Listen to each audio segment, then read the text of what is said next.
Now imagine 250 years ago, on this day, if you, one of the soldiers of the New York Guard, who was at Fort Ticonderoga, you would have looked upon what was completely open. So actually look, bear with me. Imagine for a second a completely open view shed that went all the way down to Fort Ticonderoga, broken solely by what would have been back behind you, perhaps just a little bit to your right or left. We have merely a shadow of what still stood. There, upon this rise, there remained pieces of a 30-foot tall red oak cross that the French had erected upon this hill following the July 8, 1758 Battle of Carillon. And you, whether from the congressional delegation that came through here in April with such famous folks as Benjamin Franklin, or if you, former British officer like Arthur St. Clair, who came back now as an American colonel, you could not have missed the historic nature of this ground. Imagine too, exactly 18 years following this Battle of Carillon, exactly 18 years to the day, you would have been among the first Pennsylvania soldiers who encamped just to the south side of what Americans called the Old French Fort, not knowing that 4 days later you would get orders to come on up to this historic height, not knowing that 10 days later you would encamp upon this hill only to be deluged in a thunderstorm so strong it put everyone's tent with a nice floor of 2 inches of water. That summer, these Pennsylvania soldiers, they took up this strategic ground, fully aware of just how historic it was. In fact, one of their colonels, an up-and-coming star within the Continental Army, a fellow named Anthony Wayne, he wrote, as he considered defending this hill, that he would deliver upon the British a defeat such as General Abercrombie had back in 1758.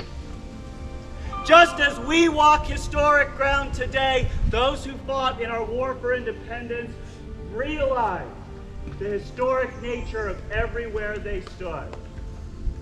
And I beseech you to realize that every shovelful of earth in the trenches that surround you here came from that summer of 1776. And imagine too, among those shovelfuls of dirt, bones of the soldiers killed in this battle. Now 2 days prior to July 8, 1758, this would have been wooded. Tall trees, white pines, oaks, elms, all before you.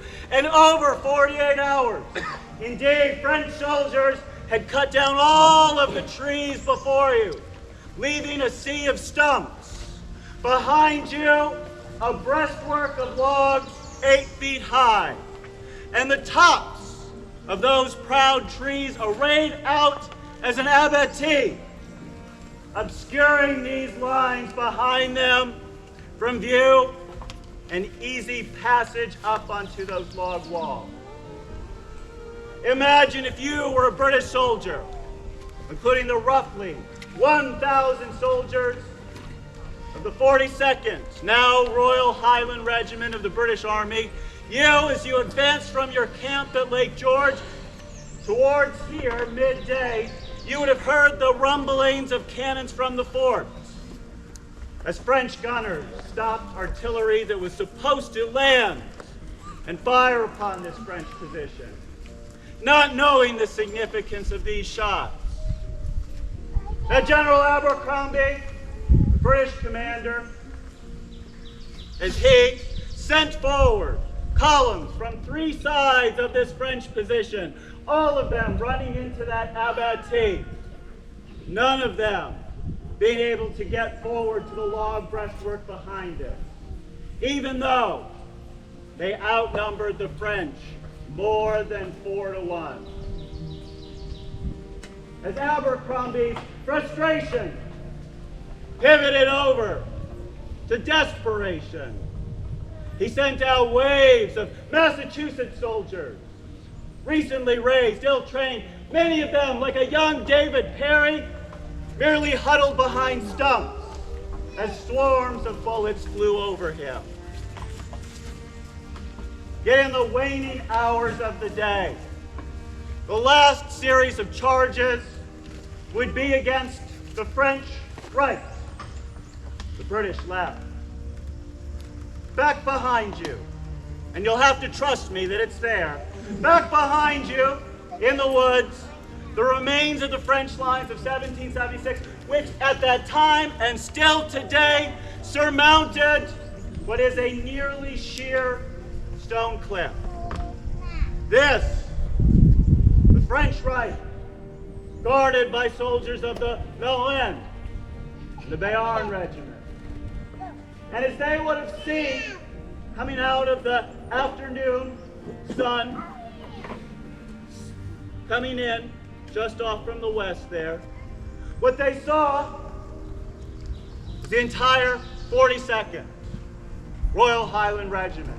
And all of the Army's grenadiers converged together, and they rushed indeed up this steepest part of the entire French line. And they managed, grappling upon saplings, hacking their way with their broadswords through the abattis to make small alleyways. A handful of soldiers of the Black Watch managed to surmount this log wall, 8 feet high. Every man to enter within this French position quickly mowed down or bayoneted in place. Indeed, as successive waves against this, the French right, went forward, they also retreated each time, fired upon from their left. The Army's Marines and Canadians. And in the course of these heroic charges, subsequent waves went right over the wounded. Wounded who said, "Believe me, go on, take this position."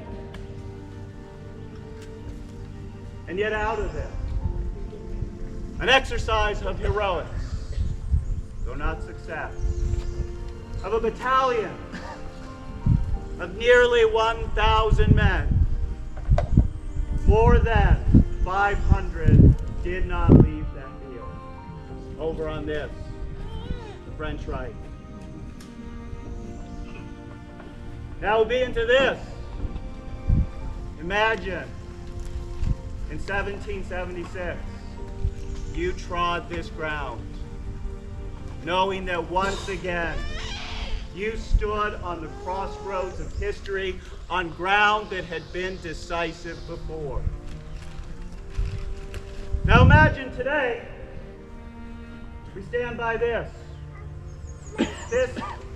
the cairn, a humble yet extremely fitting memorial for this great sacrifice of the Black Watch. This, dedicated in 1997, it features a stone from every county and town from which the Royal Highland Regiment hailed.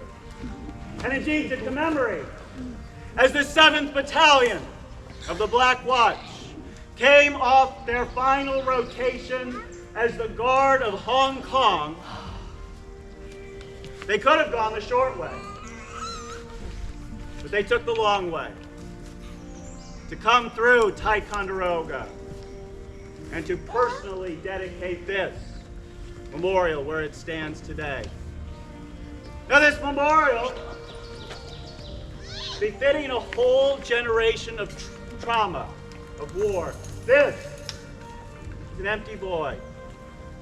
A void following the tradition of the great British cenotaph, a monument to the unknown dead of the Great War, erected in 1920 in London. This, a void made real for the void that was felt by so many. And it is within that time, too, the Imperial Graves Commission, they indeed created a service which we still use today, a service so that all those who have been lost in the Great War, at a time when folks recognized that the battles of 1758 in their own way were part of the First World War. This service, which could be practiced across battlefields worldwide, including where we stand today. A moment of silence, my friends.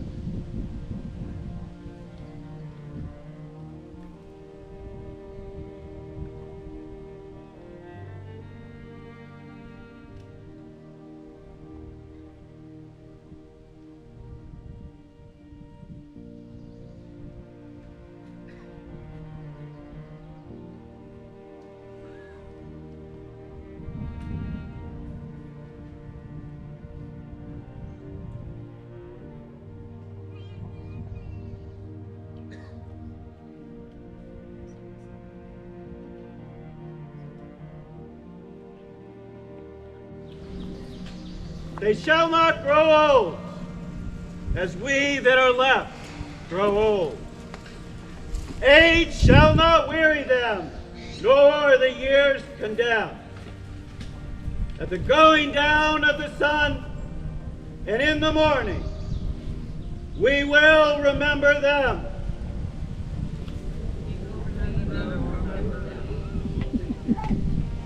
Now I invite you all, as we lay our wreath before this cairn here, for those of us who have lost, experienced the sacrifice of others, I invite you, please, lay a carnation at this cairn as well. Remember, indeed flowers, since 1915, when a Canadian colonel, Lieutenant John McCrae, could not help but notice the poppies before him, the Second Battle of Ypres, and wrote the poem of In Flanders Field. We stand in the midst of this great tradition of remembrance. And so please, do not be shy. We all remember something.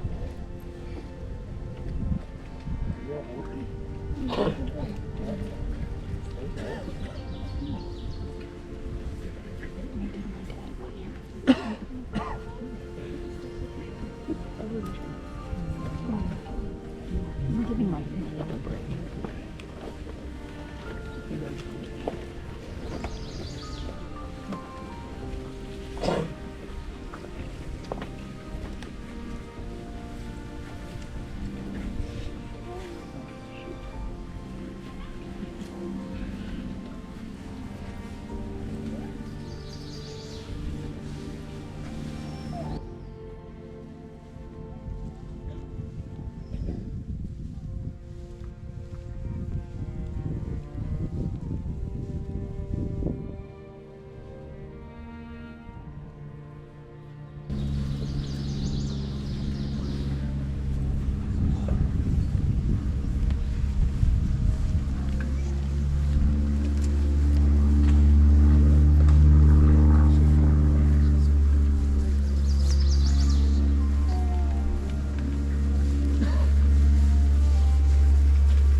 Now, the Great War of 1914 to 1918 left a legacy of tremendous soldier poets.